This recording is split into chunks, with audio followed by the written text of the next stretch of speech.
I tell writers all, when they're having bad days, I said, just take a step back and realize that you get paid to make shit up for a living. How many people would love to do that? And they're nonfiction writers. This is Hungry Dogs with James Patterson. My guest today is fellow author and my friend David Baldacci, one of the best-selling writers on the planet. He doesn't sell as many as me, but he really sells a lot. He's a good guy. We cover his upbringing in Richmond, Virginia during segregation, and how he found an escape in books at the library, and how his breakout book, Absolute Power, changed his life overnight. I remember reading it, and it changed me. It made me a David Baldacci reader way back when. You're going to love it. I love David. Here's David Baldacci.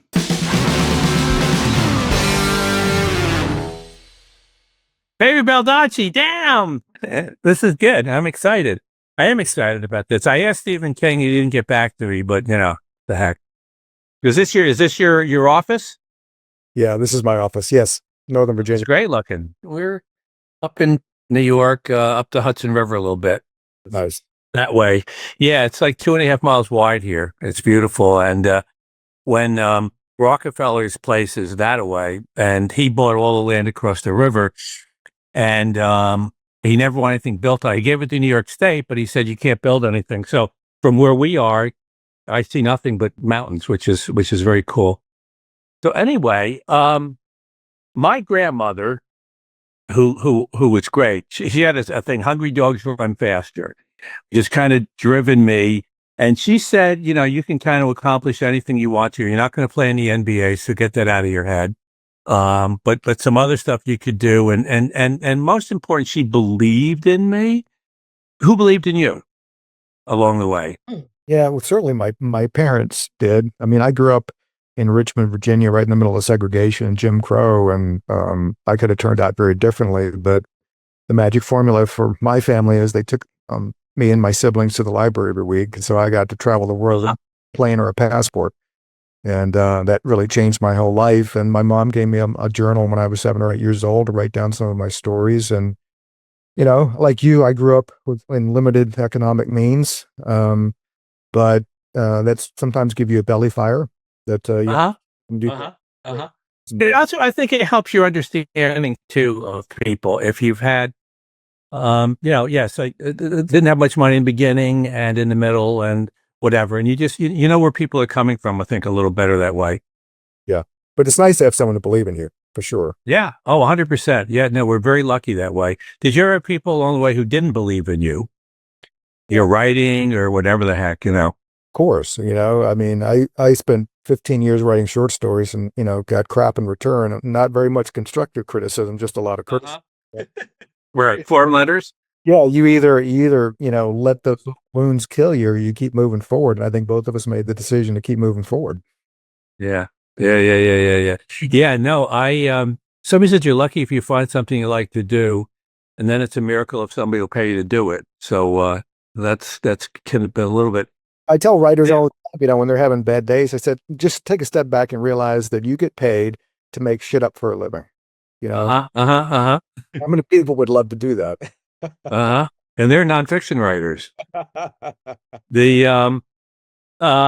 So Virginia, and then Virginia Law School, which is I actually I picked between Vanderbilt and Virginia for grad school. I don't know why. Well, actually, I do know why, because they really gave me money to go to Vanderbilt, so that was an easy pick. It wasn't an easy pick because I really liked the Virginia thing. What's interesting to me about the whole college admissions and whatever, and it's still this way up to a point. So much of it is about kids who retain information, which ultimately isn't all that useful. It was really useful in the Middle Ages, and now not so much. But how do you, whatever? Now you have kids and whatever, and off to school, and any thoughts on that? Yeah, I mean, what I learned, I loved going to law school because law school is all about solving problems and critical thinking. And we had memorized a bunch of stuff. We all knew that was just for show. That was just to pass the bar exam and our school exams. But people came to lawyers because they were in trouble and they needed fixing and they needed solutions and needed to think how to get them through that. And I've used that in my life as a writer. I've used it in my life as a business person. negotiating deals and contracts with lots of people. I've used those same skills. And I think a lot of writers shy away from that. They don't like to get into the business part of it. And I look, no one will care more about your career than you. That's for sure. That's for sure. Well, and you mentioned that just that phrase, solving problems. Yep. And that's a huge thing, I think, no matter what it is, whether it's your life, your kids, your spouse, and certainly in the book, it's the same thing. Yes. I mean, it's always just, here's the problem. For example, when I brought out my autobiography, I said to Little Brand, who the hell wants to read about me? I mean, that's the problem. That's the problem to solve. And not so knowingly when I say that, but no, but it's true. It's true. 100%. Do this too. No, but it is. And it's, and then we were fortunate enough to get some quotes, and I don't know these people, and they were really like Bob Woodward said one, and it was really, I don't know Bob, but it was the coolest quote. And you could tell this is a real quote. He's not like, searching for a couple of adjectives or whatever. So boom, absolute power. Yikes, holy mackerel. And what did that do to you? It changed everything. It changed the whole future of my life. It gave me the opportunity to write fiction instead of being a lawyer the rest of my life. And it was surreal. And I was just overnight success after 5,000 nights, but people were throwing money at me. I didn't even know who they were or what it was for, but it allowed me to, for the first time in my life, be able to write full time, and Yeah. There was, the first book, I was a little luckier with the first book, and then it took me a while to really get going. But John D. MacDonald, he said the quote, and it was, I'm quite sure, I was 26 at the time. He said, I'm quite sure James Patterson has written 1 million words before he started the Thomas Berriman number, which wasn't accurate, but it was close. It was close. So interestingly, with Absolute Power, actually, Larry Kirschbaum, who was a brilliant, he could really find good people. I mean, he found you, I think. He found Nick Sparks. He found me, basically. And but he sent me your book in I think it might have just been manuscript, even before ARC. And I read the first couple of chapters. I remember exactly 1 or 2, whatever it was. And I went, yes, this, if, in my opinion, not that it didn't matter, but I mean, but he was curious about how I would respond. He sent me Sparks too, the notebook. And I said, yep, I'm not necessarily a romance reader, but I think this thing is this guy can tell a story. Yeah, and that's what it's all about. Larry there aren't many Larrys left. Once you got this new talent coming up, and that's what Well, I got to tell you, I will fan over you too. Along Came a Spider, and just blew me away. And I remember there was no picture on the back, and I was like, who the hell is this James Patterson guy? And that was the publisher, and I think they were being a little sneaky there, but yeah. I get it. I mean, I totally, but again, it was a great story. And that's what people want. I mean, they don't necessarily care about how fine the language is and all that, but they want to just lose themselves in something. Yeah. Yeah. And I think we're losing that a little bit too in terms of the publishing. But and one of the things about Larry, and at that time, the guy, I'm blanking on his name, but the guy that ran Simon & Schuster, they were both good spokespeople. They got out there, they made some noise about books, and we need that. We need people. I mean, they obviously in the movie business they do it like crazy, but the books need that desperately. There's a phrase out there which I'm just curious about how you feel about it, which is they'll talk about some books as guilty pleasures. Yeah. Which I don't buy into that. But how do you feel about that? I feel like that the same way when people come up and they say, "How do you keep cranking these books out?" And I'm like, yeah. When you're making buttermilk, you don't crank when you're writing a book. Right. Prolific, another one of my least favorite words. Right. Those phrases bother me, but I try to dispense with them, not think about them, and also move on. Yeah, I think to me, especially as we right now, and maybe this will be the future. Somebody goes to the bookstore. I want to put a star on their head. If they go to a library, put another star. They're reading a book, put a star on there. This is good stuff. You should never feel guilty about that. No. And also the notion of like, okay, well, somebody, some people may have a different soap opera that they like to read, and maybe it's the people are a little bit more, and that's fine. That's okay. I mean, highbrow soap operas. you can create a reader and you have no idea where that reader's going to go after the first day, after the first book. And people talk about, well, a lot of these books are getting popular on TikTok, and I'm like, that's great. The more, Yeah, 100%.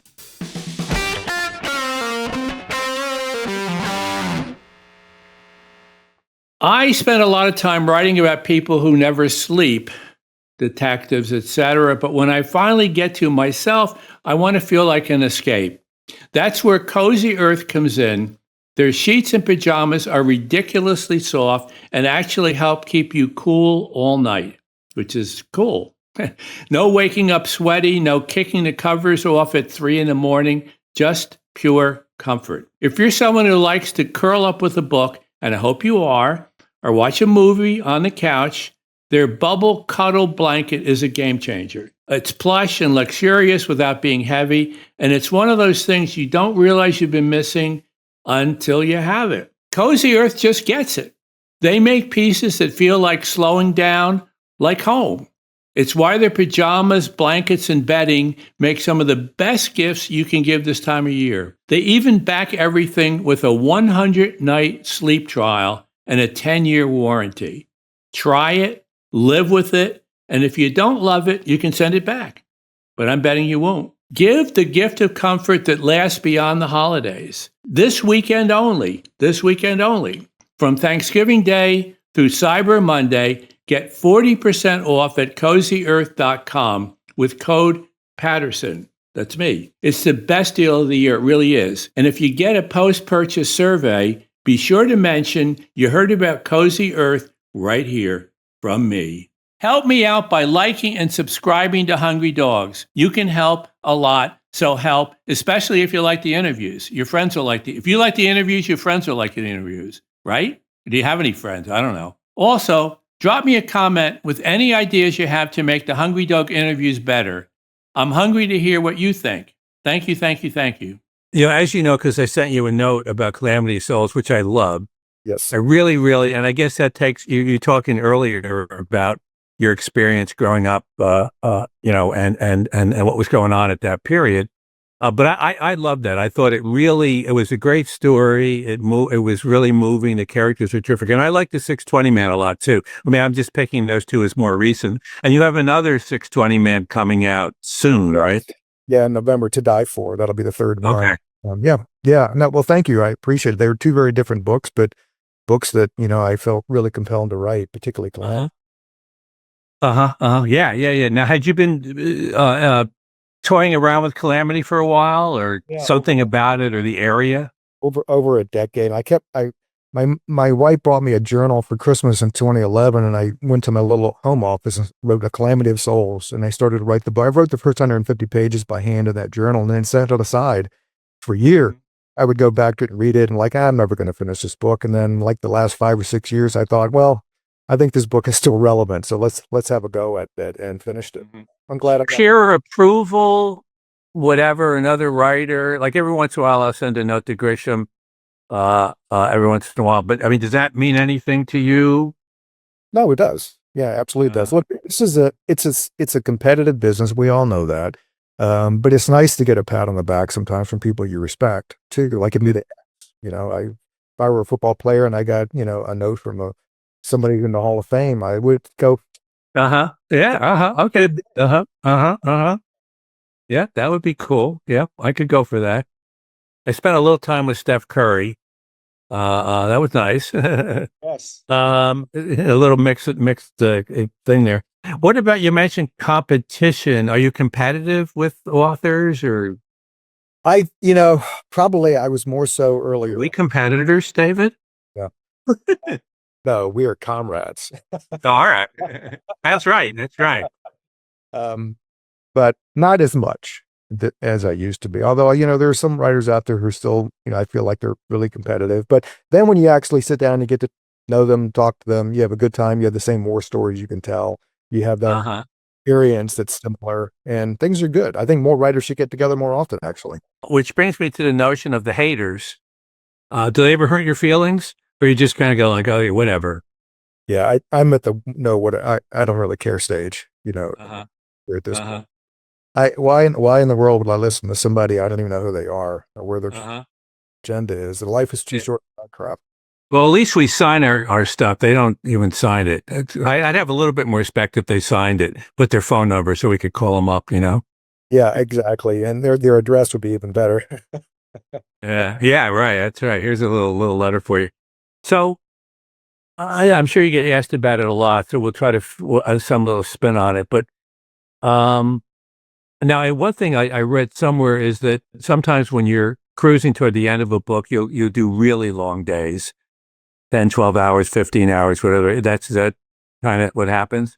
Yeah. Yeah, you get really immersed in it, and there's like this hunger to get to the end. You get everything in your head you want to get out. And sometimes I'll write a pen ending and I'll send it up and let them know, and they know this is not going to be the real ending. I'm still working on it. I just want Right. Okay.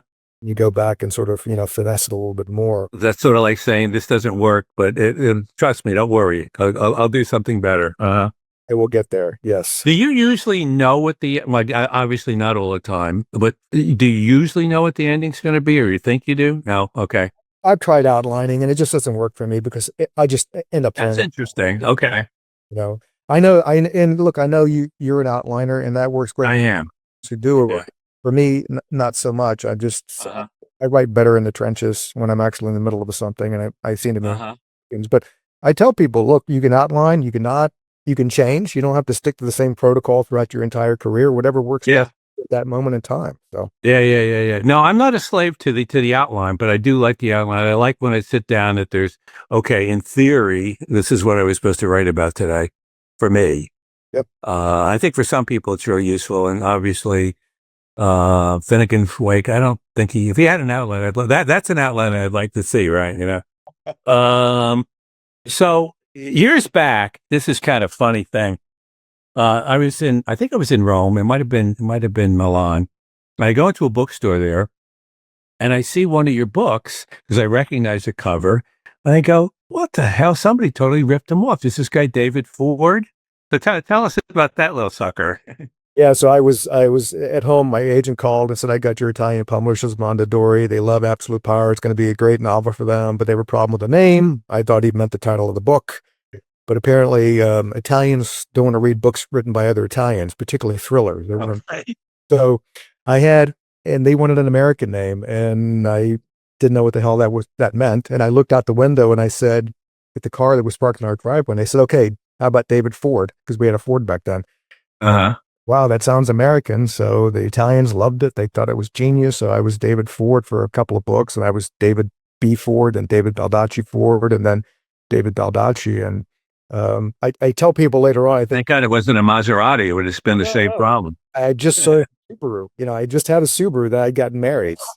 David Subaru probably wouldn't have cut it. I don't get that. You get these weird things like people driving Maserati SUVs. What is that? That's like weird to me. Why would you Maserati station wagon? I'm confused. I've seen the Lamborghini SUV, and I'm getting like, what's the point? Yeah, I guess maybe they're really fast. I guess so. If you want to spend $1 million on an SUV. Speaking of Italy, at a certain point, you went to the town where your grandfather grew up, right? So what happened there? Yeah, it was supposed to just be lunch with the mayor, and we had some friends who were traveling with us, and we got there, and it was like bedlam, and there was posters of me all over the walls, and it turned out it was David Baldacci Day, and my wife was furious because she thought it was supposed to be lunch, and we were there all day, and I mean, it was quite surreal, and gifts, and I had to give a grand speech that I had not prepared, of course, for, but I did get to see where my grandfather was born and grew up, and that was amazing. Do you speak any Italian? No, because my father didn't, because we're in America now, so right. That was a terrible, misfortune. I would have loved that. Although my daughter now, she's trilingual, Spanish and Italian. But oh, really? Yeah. So you have a son and a daughter? Yep. So it's an interesting thing for well-known parents or famous parents or whatever in terms of how the kids deal with that. Yeah. How do your kids deal with that? How have they dealt with it? Well, when my daughter was in high school and then college and then out in the world, she just never talked about me. And if anybody brought up the name, she would be like, yeah, I think he's a distant relative. Okay. It's proud of you. Good. Excellent. So that's, and I totally get it. They can, it's not like, we're not movie stars and athletes. It's sort of like we have this anonymity. We're anonymous celebrities, in the A bit. A bit. Yeah. Yeah. Yeah. I was in an Italian restaurant in Florida with my place we go a fair amount. And table came in, a waiter walked us down the aisle, and this woman pops up and she goes, I know you. I know you. And you try to be nice and you go, you sold us our life insurance. Yeah. And I'm like, oh, really? And she insisted. She wouldn't let go of that. It was an interesting thing. I wear glasses, obviously, but I have plenty of people in my life who wear contacts, including my wife, Sue, my lovely wife, Sue. And I hear all the time from Sue especially about what a hassle they are. But even I know all they need to do is use 1-800-CONTACTS, which is what Sue uses for real. They'll deliver the exact lenses your doctor prescribes, fast and free, right to your door. No hassle, no appointments, no waiting rooms. Sue has a tricky prescription, and getting contacts from her doctor in New York City was challenging, to say the least. So she turned to 1-800-CONTACTS for fast and easy delivery to Florida. Orders ship quickly, returns and exchanges are free, and if you ever find a lower price, their best price guarantee means they will beat it. What's really cool is something called their Express Exam. It's a quick online vision exam that lets you renew your current prescription from home in less than 10 minutes. Sue has done that. It's terrific. Sue loves it because it means she doesn't need to fly to New York for an eye doctor appointment. Getting contacts doesn't have to be a hassle. Order online at 1-800-CONTACTS.com or download the free 1-800-CONTACTS app today. Free. And if you ever find a lower price, their best price guarantee means they will beat it. What's really cool is something called their Express Exam.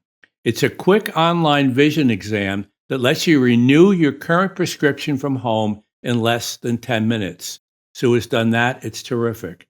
Sue loves it because it means she doesn't need to fly to New York for an eye doctor appointment. Getting contacts doesn't have to be a hassle. Order online at 1-800-CONTACTS.com or download the free 1-800-CONTACTS app today. Hollywood, another interesting place. Yep. We had one of my books and they were developing it. And the poor screenwriters, I mean, they give them like 15 pages of notes. And it's like totally. And then whatever this particular one, it was actually the Women's Murder Club.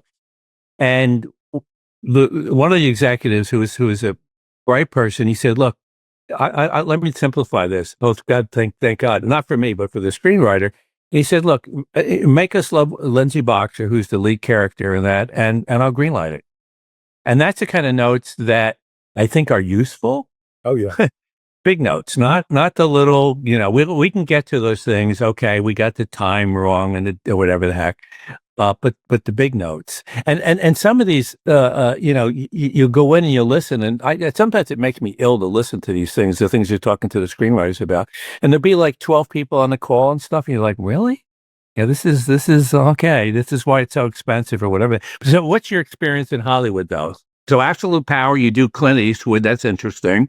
Yeah, that was a bang to start off. That's when all the planets were in alignment for some odd reason, and ever since then, it's been a lot weirder and tougher and more frustrating. I mean, I have, in the last year and a half, I've sold 5 projects to various ones, 2 at Netflix, 2 at Amazon, and 1 at NBC Universal. And we'll see if, and you know how this is, we'll see if it ends up wrong.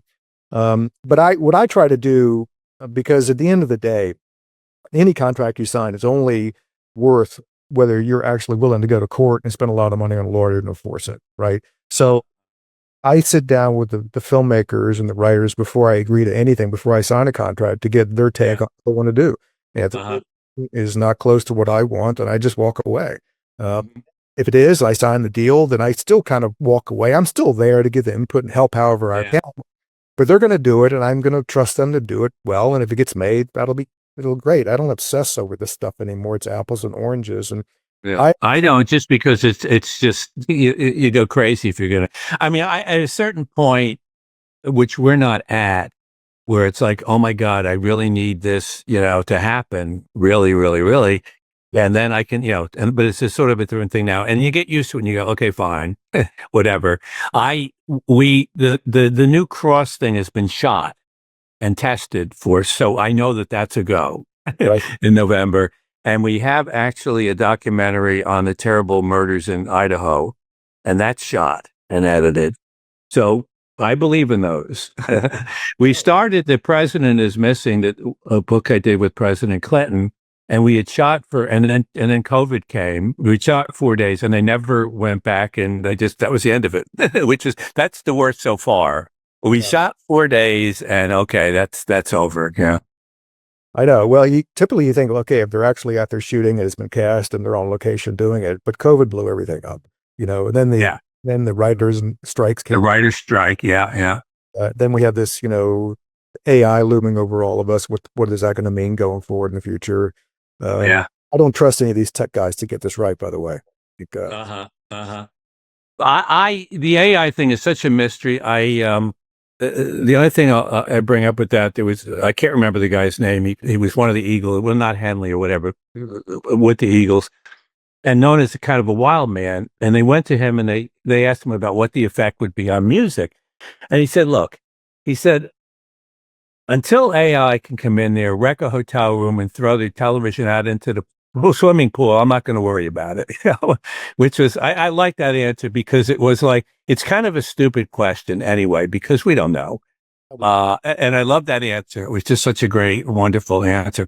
They always ask us about our charities, and I'm not going to do that other than your Wish You Well Foundation, which is a wonderful thing. But of course we should be giving money away. Yes. Of course we should. So the end. I mean, yes, we do, and we should. When I was a kid, growing up, it's a small town, and my grandfather used to, one day a week in the summer, take me on his delivery route. And we go over the Storm King Mountain on the way to West Point, and he had terrible voice, but he'd be singing at the top of his voice, "Oh, Suzanne," and all the whatever, put another nickel in the Nickelodeon, so songs like that. And he said to me, he said, "Jim, I don't care what you do when you grow up, but just remember, when you go over the mountain to work in the morning, you got to be singing, And I do. Do you sing? Do you sing going over the mountain to work? Yeah, I sing a lot in the shower when I'm trying to, impress myself and no one else. But I do. Opera? I do. No, I don't do opera, but I do the stupid, silly songs. But as the years go by, I do really focus on all the positive, and not negatives of life, and that makes getting through the days a lot better. If you have healthy kids and happy kids, you're only as happy as your least happy child, because they do dominate your thoughts. But I'm trying to, focus more on all the positive stuff and let the negatives roll off, because I agree. Some people think that's kind of simple-minded and shallow. To me, it's ridiculous to sit there and worry about stuff you can't do anything about. I can't do anything about that. I'm just not going to let it consume me. I can't do anything. I'd like to help, but I can't. So, yeah. That's kind of what I have. I hope this has been relatively easy. Oh, it has been great. It's been fun for me. Yeah, same here. I'm glad you're doing this. I mean, anything to get the word out with, writers and reading, and more people should be doing it. As we all know, more people read books, the better the world's going to be. So. Yeah. I agree. To be able to think a little, we have literacy. I think with kids, I was thinking about something called thinkeracy, which is we're going to really make an effort to get them thinking past their first thought in school. And for it to be, if I did teach, I think I would do thinker every, what do you want to do after school? I don't know.